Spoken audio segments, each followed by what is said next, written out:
Does the government work for us or do we work for the government? Are true patriots guided by symbolism such as flag waving and pledges or by their commitment to personal freedoms? Tonight, summer soldiers and summertime patriots. At this 4th of July, we pause to remember the birth of this great country. It is a story every school child knows. The British government taxed us without representation. It devalued our currency. It sent its soldiers into our homes without legal search warrants. And it punished us for criticizing the British king. The first law enacted by the first U.S. Congress, while we were still subject to the king, was the Declaration of Independence. It's still the law today. It declares that our freedoms come from our humanity, which is a gift from God. They don't come from the government.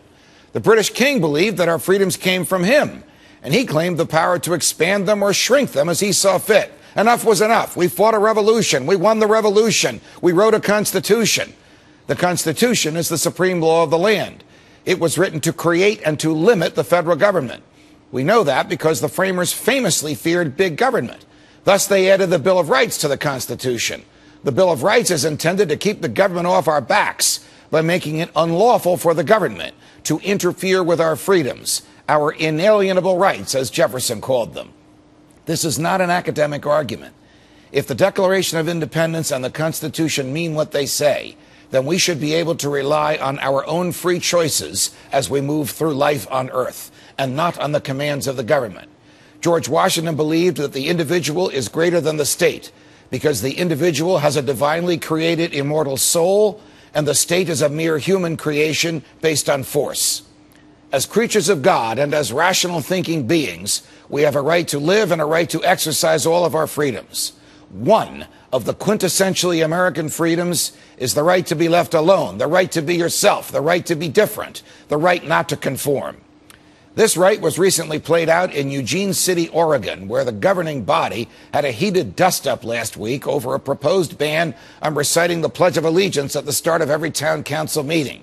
After repeated arguments about it, a blanket ban was passed, sparking another battle that saw the mayor of the town rescind the ban to allow the pledge to be recited during national holidays. The mayor was quoted as saying this: "If there's one thing the flag stands for, it's that people don't have to be compelled to say the Pledge of Allegiance or anything else." Under the law, the mayor is right. The Pledge of Allegiance was written in 1892 by Francis Bellamy, a socialist who was hired to write the pledge to help sell American flags. It wasn't created out of some noble attempt at national unity or patriotism, but for the commercial activity so despised by today's socialists: earning money. Now, here's something they don't teach you in school. The socialist Mr. Bellamy also created a salute to accompany the pledge. But it wasn't the hand over the heart as we have today. The Bellamy salute was an extended arm, and it became very popular in the early 1900s. It was so popular, in fact, that Italian fascists and German National Socialists, we call them Nazis, appropriated it for their own salute. When President Woodrow Wilson insisted that all school children recite the pledge, he led them into doing so using this now justly hated salute. I bet you never saw a picture of him doing that. One can imagine that after World War II, the Bellamy salute that Wilson loved would quickly become very unpopular among American people who were tired of fighting fascism and socialism abroad and preparing to fight it here at home. Samuel Johnson once remarked that patriotism is often the last refuge of a scoundrel. And indeed, many of our leaders today who are really scoundrels and who swore an oath to uphold the Constitution often hide behind the flag-waving celebrations when the call to defend freedom goes up and American liberties are at risk. They often betray their solemn oaths. Just yesterday, for example, President Obama claimed he can start a war on his own in defiance of the Constitution he swore to uphold, just by declaring that dropping bombs and killing people is not a war. How then can politicians who don't respect their own oaths demand that we take an oath to a flag and question the patriotism of those who dare to be different? I believe in God and in the basic decency of all persons. I believe that America has provided the greatest venue for freedom and prosperity that the world has ever known.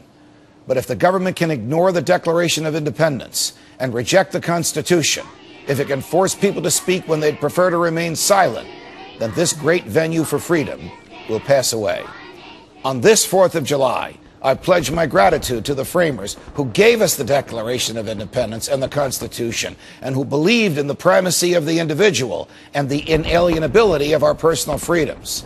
I also pray that today's politicians will soon believe the same.